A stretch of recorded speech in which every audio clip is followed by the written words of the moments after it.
చేసిన తర్వాత ఆన్లైన్లో సబ్మిషన్ ఉండదు, కానీ ఆన్లైన్లో ఫిలప్ చేసిన తర్వాత దీన్ని ప్రింట్అవుట్ తీసుకొని ఆ నామినేషన్ ఫిజికల్గా తీసుకువెళ్ళి రిటర్నింగ్ ఆఫీసర్కి ఇవ్వాల్సి ఉంటుంది. దీంతోపాటు there is a fees online జో సెక్యూరిటీ డిపాజిట్ ఉంటుంది 25,000 రూపీస్. ఆ సెక్యూరిటీ డిపాజిట్ కూడా ఆన్లైన్లో సబ్మిట్ చేయడానికి అవకాశం ఈసారి ఇవ్వడం జరిగింది. Affidavit that format remains the same. Form 26 కింద అఫిడవిట్ ఇవ్వాల్సి ఉంటుంది. మేము ఆల్రెడీ పొలిటికల్ పార్టీస్తో 1 week back we had a conference. వాళ్ళతో వర్క్షాప్ పెట్టిన తర్వాత what are the things necessary for filing the నామినేషన్లో తర్వాత ఆ అఫిడవిట్లో ఎక్కడ కూడా ఒక కాలం కూడా బ్లాంక్ పెట్టకూడదు, ఏం రాయాలి, ఎట్లా రాయాలి. We have already given them this thing. ఇంకొకటి ఈసారి స్పెషల్గా అంటే ఇంతకుముందు కూడా చేశారు, but this time it will be very properly monitored is that criminal cases ఉన్న candidates, they have to publish their credentials 3 times before polling. అంటే nomination file or withdrawal date నుంచి విదిన్ 4 days పబ్లిష్, అంటే పేపర్లో publish చేసుకోవాలి, తర్వాత టీవీలో publish చేసుకోవాలి. So first time within 4 days of withdrawal, second time 5th నుంచి 8th day వరకు లోపల, తర్వాత third time 9th day till the last day of campaign. So 3 times candidate has to file the details of his criminal cases, publish the details of his criminal cases in the news media, in the newspaper, print media as well as TV media. And similar thing, a political party kuda wala website lo they also have to publish these details. These are as per the directions of the Election Commission. మనము ఇప్పుడు we are doing the exercise of vulnerability mapping. అంటే critical polling station identification process నడుస్తుంది. Election commission guidelines ప్రకారం critical polling station identify ఒకసారి election announce చేసిన తర్వాత within 1 week to 10 days లోపల critical polling stations, తర్వాత వల్నరబుల్ పోలింగ్ స్టేషన్ తయారు చేసి రిపోర్ట్ ఆర్ఓ నుంచి ఆర్ సెక్టర్ ఆఫీసర్ నుంచి ఆర్ఓకి రావాలి, ఆర్ఓ నుంచి డిఓకి, డిఓ నుంచి మేము మళ్ళీ కమిషన్కి పంపిస్తాము. So all these critical polling stations, vulnerable polling స్టేషన్స్ని ఐడెంటిఫై చేసిన తర్వాత స్పెషల్ అరేంజ్మెంట్స్ అక్కడ పెట్టడం జరుగుతుంది. Now before that one more information is that మనకు ఈసారి because we have 46,165 polling stations, సిబ్బంది రిక్వైర్మెంట్ అంటే apart from polling stations there would be sector officer, there would be sector police officer, there will be BLOs would be there, nodal officers would be there, ERO, RO, anta kalpi 3.82 lakhs number of employees we would be using for elections, plus there would be some other officers, accounting team itla kuda konni untayi. So sumaruga 4 lakshal employees memu for conduct of elections we'll use. Apart from this there will be security kosam security police, SAP as well as CAPF untayi. Sir dini gurinchi details cheptaru SPNO garu. But as for only for the purpose of conduct of election except security, 4 lakh employees we would be utilizing for this election. Deento paatu మన దగ్గర machines already September lone all are new machines which were given by Bharat Electronics Limited Bangalore. So all as per the number of polling station we have 1.43 lakhs ballot unit, 1.15 lakh control unit, tarvata 1.37 lakh VVPAT. ఈ అన్ని machines మన దగ్గర test చేసిన తర్వాత రెడీగా ఉన్నాయి. All these thing minimum 120% మనకు కావాలి, మనకు 125% పైనే ఈ మషీన్స్ ఉన్నాయి. అబ్జర్వర్ అంటే election commission observer, general observer, expenditure observer, తర్వాత పోలీస్ అబ్జర్వర్ అపాయింట్ చేయడం జరుగుతుంది. దీనికి సంబంధించి ట్రైనింగ్ ఆల్రెడీ ఎలక్షన్ కమిషన్ పూర్తి చేసింది. మన రాష్ట్రానికి మనకు ప్రస్తుతం ఉన్న ఇన్ఫర్మేషన్ ప్రకారం 50 మంది జనరల్ అబ్జర్వర్స్, అంటే observer, general observer would be for ప్రతి పార్లమెంటరీ కాన్స్టిట్యున్సీకి ఒక ఆయన ఉంటారు. దీంతోపాటు అసెంబ్లీ కాన్స్టిట్యున్సీస్ కూడా వస్తారు. So almost 2 per parliamentary constituency మనకు వస్తారు. సో 50 మంది జనరల్ అబ్జర్వర్ ప్రస్తుతం ఉన్న ఫిగర్ ప్రకారం వస్తారు.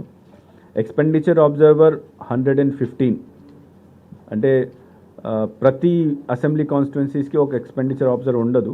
కొన్ని కాన్స్టిట్యున్సీ ఎక్స్పెండిచర్ సెన్సిటివ్ ఉంటే అక్కడ ఒక సింగిల్ పర్సన్ ఉంటారు, లేకపోతే 2 to 3 అసెంబ్లీ కాన్స్టిట్యున్సీస్కి ఒక ఎక్స్పెండిచర్ అబ్జర్వర్ ఉంటారు. సో 115 వస్తారు. తర్వాత పోలీస్ అబ్జర్వర్ 13 పోలీస్ అబ్జర్వర్ కూడా ఈసారి ఎలక్షన్ టైంలో మనకు వస్తారు. దెన్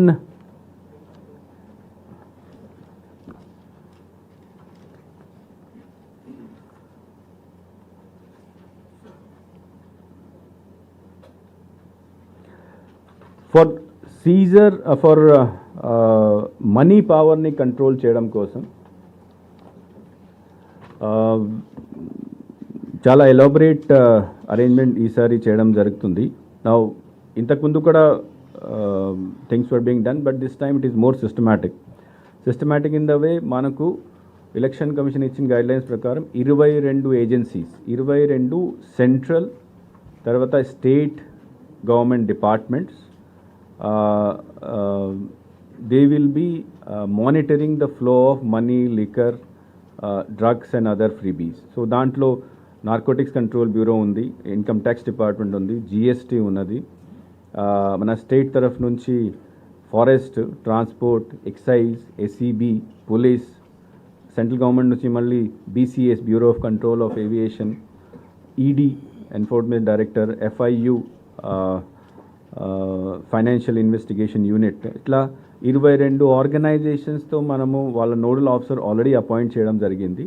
వాళ్ళతో మేము ఎవ్రీ వీక్ టచ్లో ఉన్నాము, వీక్లీ రిపోర్ట్ పంపిస్తున్నారు. And this time for 2 months అంటే election commission 9th of January మనకు వచ్చింది. దీని తర్వాత ఈ అన్ని ఏజెన్సీస్ దే స్టార్టెడ్ వర్కింగ్. ఈ రోజు దాకా 164 crore సీజర్ ఈ ఏజెన్సీస్ ద్వారా నాన్ ఎలక్షన్ పీరియడ్లో చేయడం జరిగింది. ఆ 164 crore సీజర్లో 69 crore is cash, liquor would be 18 crores, drugs narcotics 30 crores, precious metal అంటే గోల్డ్ అండ్ సిల్వర్ 41 crores. ఇట్లా total 164 seizure already non election పీరియడ్లో ఈ సంవత్సరం 2024లో చేయడం జరిగింది. So that is even more than the total seizure which was done in previous election 2009. So money control చేయడం కోసం, as I said, systems మనము పెడుతున్నాము. These system will continue till the end of the poll. These 22 agencies will continuously work. దీంతో పాటు SST and FST అంటే ఈ రోజు నుంచి ఫ్లయింగ్ స్క్వాడ్ ప్రతి అసెంబ్లీ కాన్స్టిట్యున్సీస్కి మినిమం 3 ఫ్లయింగ్ స్క్వాడ్ ఆపరేషన్లో వస్తాయి. తర్వాత డేట్ ఆఫ్ నోటిఫికేషన్ నుంచి ప్రతి కాన్స్టిట్యున్సీలో again they will be minimum 3 stationary surveillance teams that will also come into operation. Apart from FST, SST, then control room మనకు ఆల్రెడీ మన స్టేట్ లెవెల్లో ఇక్కడ పెట్టడం జరిగింది. తర్వాత డిస్ట్రిక్ట్ లెవెల్లో where we'll monitor the TV as well as print media, social media. తర్వాత మనకు 1950 there is a call centre, there is a platform NGRS through which complaint can be made. Vigil ఒక అప్లికేషన్ ఉంది. సో ఈ అన్ని complaints monitor చేయడం కోసం control room ఇక్కడ స్టేట్ లెవెల్లో తర్వాత ప్రతి జిల్లాలో పెట్టడం జరిగింది, మన ఆపరేషన్లో వచ్చింది. బ్యాంకర్స్కి కూడా నిన్న కూడా మేము మీటింగ్ పెట్టడం జరిగింది. From today onwards every bank at the district level give information of all suspicious transactions to the district collector. Suspicious transaction అంటే ఒకే మనిషి నుంచి సడన్లీ ఫర్ ఇంతకుముందు if it is from 1 person there are too many transactions అంటే 10 లక్షల డబ్బులోని 1000 చెప్పున ఒక 1000 మందికి ఇచ్చారు. So that is 1 to many transaction. ఇట్లాంటి ఏమైనా ట్రాన్సాక్షన్ జరిగితే ఆర్ లేకపోతే ఇఫ్ పొలిటికల్ పార్టీ అకౌంట్స్ నుంచి చాలా క్యాష్ విత్డ్రా అవుతుంది.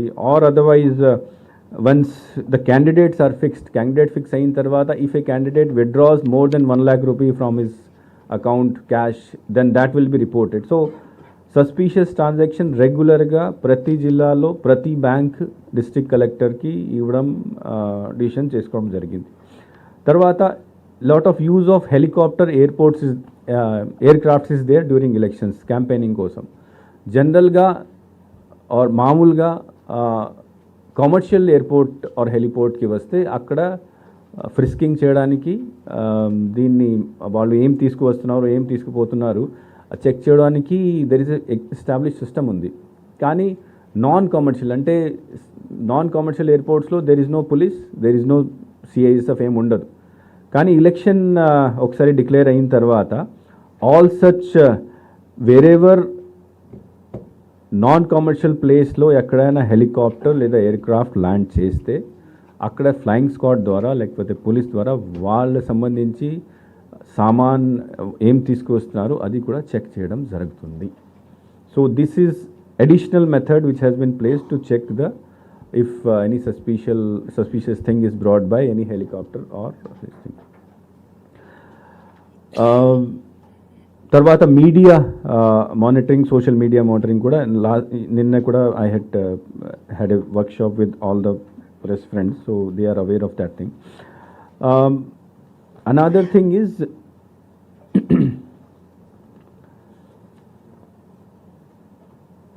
IT applications లో CVGIL is a application through which people can make complaint. Suvidha ఒక పోర్టల్ ఉంది. సువిధా పోర్టల్ ద్వారా నామినేషన్ ఒకసారి అయిన తర్వాత candidate or political party if they want permission, వాళ్ళకి ప్రొసెషన్ పర్మిషన్ కావాలి, రోడ్ షో పర్మిషన్ కావాలి, గ్రౌండ్ పర్మిషన్ కావాలి, లౌడ్ స్పీకర్ పర్మిషన్ కావాలి.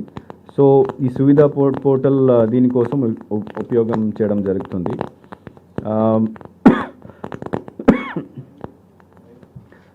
దెన్ నో యువర్ క్యాండిడేట్ ద్వారా కూడా క్యాండిడేట్ సంబంధించి ఇన్ఫర్మేషన్ ఎవరైనా కావాలని తీసుకోవచ్చు. Know your polling station app ద్వారా పోలింగ్ స్టేషన్ గురించి తెలుసుకోవచ్చు. దీంతో పాటు there is a application for voter turnout also, కానీ దట్ విల్ పోలింగ్ రోజు అది అవసరం ఉంటుంది. అండ్ ఫిజికలీ డిసేబుల్డ్ పర్సన్ కోసం సక్షమ్ యాప్ ఒకటి కమిషన్ ద్వారా రెడీ చేయడం జరిగింది. నౌ ఈ మషీన్స్ మనకు ఇప్పుడు ఆల్రెడీ రెడీగా ఉన్నాయి. ఈ మషీన్స్ ని ఒక as per the instructions of commission 1 week 10 daysలో వాళ్ళ ఇన్స్ట్రక్షన్ వచ్చిన తర్వాత ర్యాండమైజ్ చేసేసి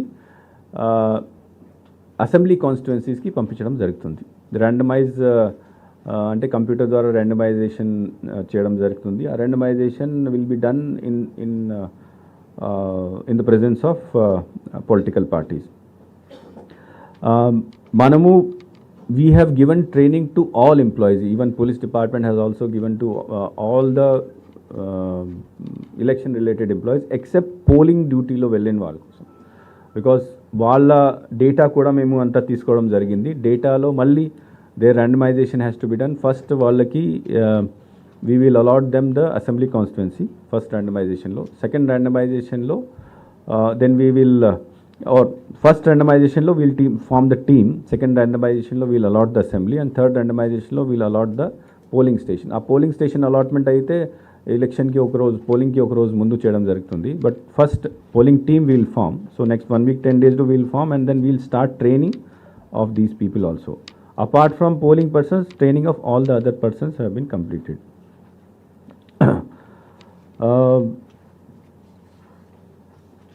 దీంతో పాటు వెబ్కాస్టింగ్ ఇవన్నీ కూడా మినిమం 50% పోలింగ్ స్టేషన్లో వెబ్కాస్టింగ్ ఉంటుంది. So that also we have already finalise the tenders and all those things.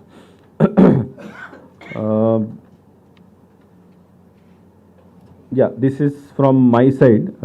I'll request our SP and additional DG Bakji sir to police సంబంధించి ఇన్ఫర్మేషన్. అందరికీ నమస్కారం. ఇప్పుడు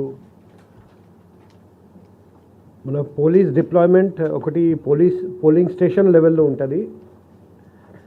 నెక్స్ట్ వచ్చేసి అదర్ డిప్లాయ్మెంట్స్ అంటే sector police officer, check post, FST, SST, EVM guard, observer, candidate security, strong room, counting centre, quick response team police స్టేషన్లో, తర్వాత control room.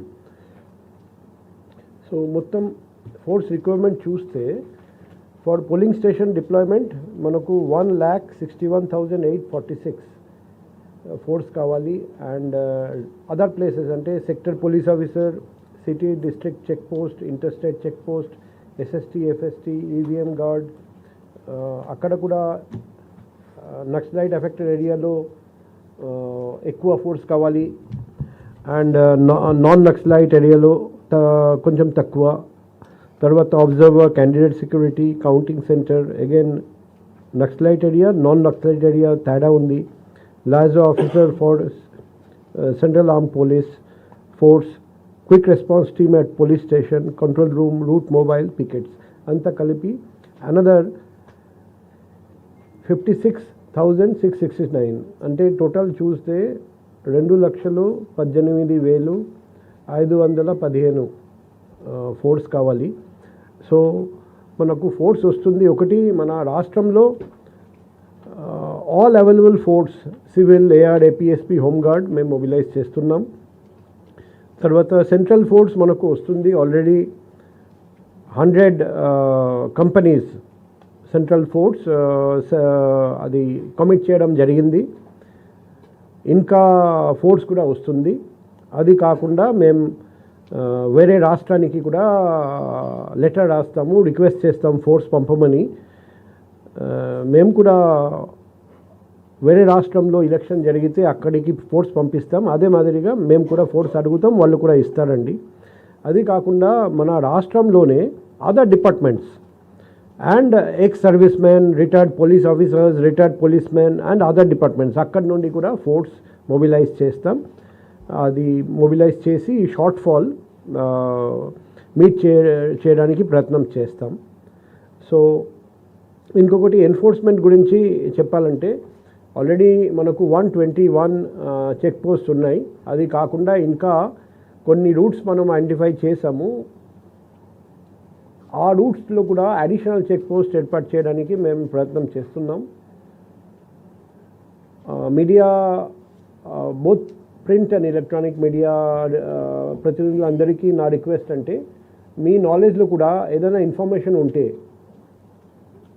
Cash, precious metals, liquor, అది ID liquor ఉండొచ్చు, NDPL ఉండొచ్చు, DPL ఉండొచ్చు, తర్వాత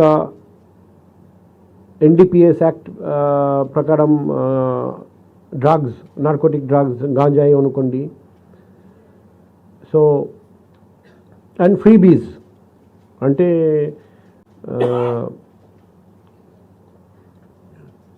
candidates కానీ political parties కానీ ఆకర్షించడానికి రకరకాల ఐటమ్స్ డిస్ట్రిబ్యూట్ చేస్తారండి. సో ఇటువంటి ఇన్ఫర్మేషన్ మీ దగ్గర ఉంటే ఎక్కడైనా ట్రాన్స్పోర్ట్ చేస్తున్నారండి, లేకపోతే స్మగ్లింగ్ చేస్తున్నారండి, లేకపోతే ఒక వేర్ హౌస్ ఉంది, ఒక స్టోర్ హౌస్ ఉంది, అక్కడ డామ్ చేసి పెట్టారండి, ఆ ఐటమ్స్ పెట్టారు అది పంచుకోవడానికి, లేకపోతే క్యాష్ పెట్టారండి డిస్ట్రిబ్యూట్ చేయడానికి. సో ఒకటి సిఓ ఏపీ ఆయన చెప్పినట్టు సి విజిల్ యాప్ ఇమీడియట్గా మనం వీడియో తీసి మనం కంప్లైంట్ చేయాలి. అది కాకుండా త్రూ కంట్రోల్ రూమ్ నంబర్స్ ఇమీడియట్గా ఇంటిమేట్ చేయాలి. అండ్ ఈ నంబర్స్ ప్రతి సిటిజన్ మన రాష్ట్రంలో ఉన్న అందరికీ తెలియజేయాలి. సో దట్ మన ఈసీఐ మెయిన్ లక్ష్యం ఈసారి వచ్చేసి control of muscle power, money power and fake media news. అప్పుడే perfect free and fair polls జరుగుతుంది. అది ఫ్రీ అండ్ ఫేర్ పోల్స్ చేయాలంటే మన అందరికీ రెస్పాన్సిబిలిటీస్ ఉన్నాయి. మీడియాకి ఉంది, ఆఫీషియల్స్కి ఉన్నాయి అండ్ ప్రతి ఓటర్కి ఉంది. సో మనం అందరం ఈ కలిసిమెలిసి ఈ ప్రయత్నం చేస్తే ఖచ్చితంగా ఫ్రీ అండ్ ఫెయిర్ పోల్స్ మన రాష్ట్రంలో పర్ఫెక్ట్ పోల్స్ జరుగుతాయని నాకు నమ్మకం ఉంది. సో నేను మరొకసారి అందరికీ కోఆపరేట్ చేయమని రిక్వెస్ట్ చేస్తున్నాను. Thank you sir. ఇంకొకటి నా ఈరోజు నుంచి ఎలక్షన్ అనౌన్స్ అయిన తర్వాత ఎంసీసీ ఎన్ఫోర్స్మెంట్కి వస్తుంది. నా ఎంసీసీ కింద కొన్ని మేజర్ ఇష్యూస్ ఉన్నాయి. మేజర్ ఇష్యూస్ అంటే ఇప్పుడు ఈరోజు మార్నింగ్ కూడా అందరు కలెక్టర్స్ ఎస్పీస్తో వీసీ తీసుకోవడం జరిగింది. సిఎస్ గారు కూడా డిఫరెంట్ డిపార్ట్మెంట్స్ కూడా దాంట్లో పార్టిసిపేట్ చేశారు. గవర్నమెంట్ ప్రాపర్టీస్ నుంచి విదిన్ 24 అవర్స్ అంటే ఈరోజు విదిన్ 24 అవర్స్ గవర్నమెంట్ ప్రాపర్టీస్ నుంచి all posters, cutouts, hoardings, banners, political related everything has to be removed. So ఆ ఇన్స్ట్రక్షన్ కలెక్టర్స్కి ఎస్పీస్కి మార్నింగ్ ఇవ్వడం జరిగింది. దీంతోపాటు పబ్లిక్ ప్లేసెస్ అంటే bus stand, bridges, road margins, electricity poles, telephone poles ఇట్లాంటివి ఉన్నాయి. విదిన్ 48 అవర్స్ అక్కడ అన్ఆథరైజ్డ్ పొలిటికల్ అడ్వర్టైజ్మెంట్ అంటే అంతా తీసేయాలి విదిన్ 48 అవర్స్ ఈరోజు నుంచి. ప్రైవేట్ ప్రాపర్టీస్లో ఎక్కడైనా ఉంటే ప్రైవేట్ ప్రాపర్టీస్కో there is a separate act, defacement సంబంధించి ఒక యాక్ట్ ఉంది. దీని ప్రకారం పర్మిషన్ తీసుకొని if a party wants to erect some banner or poster there, if they have taken permission from the owner of the property, it is okay. If it is not taken, then it has to be also removed. So then print electronic media lo ekkadaina government cost meeda ante public cost meeda, public exchequer meeda ekkadaina prastutam if any campaign is going on, that has to be immediately stopped. పర్సనల్గా సొంత డబ్బులతో political parties candidate campaign చేసుకోవచ్చు, ఏ మీడియాలో కూడా campaign చేసుకోవచ్చు. But at the cost of government if something is happening that has to B immediately stop. All the cutouts have to be removed. Government websites నుంచి photos, వాళ్ళ slogans, photos, publicity material ఏమైనా ఉంటే అది కూడా government website నుంచి next 24 hours తీసేయాలి. కొత్త work sanction చేయడానికి పూర్తిగా బ్యాన్ ఉంటుంది. ఉన్న వర్క్స్ని కంప్లీట్ చేసుకోవచ్చు. వాట్ ఎవర్ సింపుల్ డెఫినేషన్ అంటే if A work is grounded it can be carried forward, it can be completed and payments can be made. But even if sanction అయింది కానీ start కాలేదు అని స్టార్ట్ చేయకూడదు. So only grounded works can continue. there will be total ban on transfer of election related officers because అందరూ ఇప్పుడు ప్రస్తుతం police, revenue సిబ్బంది, election related ఏమైనా ఆఫీసర్ ఉంటే everybody comes under the deputation of election commission. So they cannot government cannot transfer these people. Then buildings మీద photographs, prime minister, chief minister, political leaders ఎక్కడైనా photo ఉంటే అది కూడా next 24 అవర్స్లో it has to be removed. Video conference పూర్తిగా ban చేయడం జరుగుతుంది. Minister ఆఫీసర్స్తో వీడియో కాన్ఫరెన్స్ చేయకూడదు. ఆఫీసర్స్ ప్రోటోకాల్ ఎక్స్టెండ్ చేయడం ఎవరికి అవసరం లేదు. ఓన్లీ ఒక ఎక్సెప్షన్ ఉంది. ప్రైమ్ మినిస్టర్ ఎప్పుడైనా వస్తే ప్రైమ్ మినిస్టర్కి there is an exception that all the protocol has to be extended, all the security has to be extended. Then ఈ బిల్స్ మీద లేదా ఎలక్ట్రిసిటీ బిల్, వాటర్ బిల్ మీద ఏమైనా పొలిటికల్ మెసేజ్ ఉంటే అది కూడా ఈ రోజు నుంచి it has to be stopped. Beneficiary cards మీద ఫొటోస్ ఉంటాయి, అది కూడా ఈ రోజు నుంచి ఏ కార్డ్ మీద, ఏ సర్టిఫికేట్ మీద పొలిటికల్ లీడర్ ఫోటో ఉండకూడదు. దెన్ ఈ మినిస్టర్స్కి pilot cards, beacon lights, red lights ఇవన్నీ now there it will not be there. Government guest houses also minister cannot use for political purposes. Water tanks మీద, ambulances మీద ఉన్న photo కూడా cover చేయాలి. తర్వాత if a husband or wife of any of an officer is active into politics or prospective candidate, those officers have to they cannot tour in the districts. If they have to move out from the headquarters, they have to take permission from chief secretary. తర్వాత ఈ government సర్వీస్లో ఉన్న anybody cannot participate in any political activity. That is a clear direction. ఆ clear డైరెక్షన్లో దీన్ని ఎవరైనా violate చేస్తే conduct rules కింద డిసిప్లినరీ యాక్షన్ తీసుకోవచ్చు. తర్వాత ఎలక్షన్ ఆఫెన్సెస్ కింద సెక్షన్ 171 అండ్ ఆర్పీ యాక్ట్ కింద 123 అండ్ అదర్ సెక్షన్స్ కింద వాళ్ళ మీద లీగల్ యాక్షన్ కూడా తీసుకోవడానికి అవకాశం ఉంది. So no official or no anybody who is related to government cannot indulge himself or herself in any political activity. If that is taken, then immediate action has to be taken by the concerned disciplinary authority, or if disciplinary, and then the election authority for booking case against them. Beneficiary projects untai. Beneficiary projects lo if the beneficiaries are already selected, వాళ్ళని benefit extend చేసుకోవచ్చు. కొత్త బెనిఫిషరీస్ని ఈ రోజు నుంచి select చేసుకోవడానికి అవకాశం లేదు. Fresh funds release చేయాలంటే ఎలక్షన్ కమిషన్ పర్మిషన్ తీసుకోవాలి.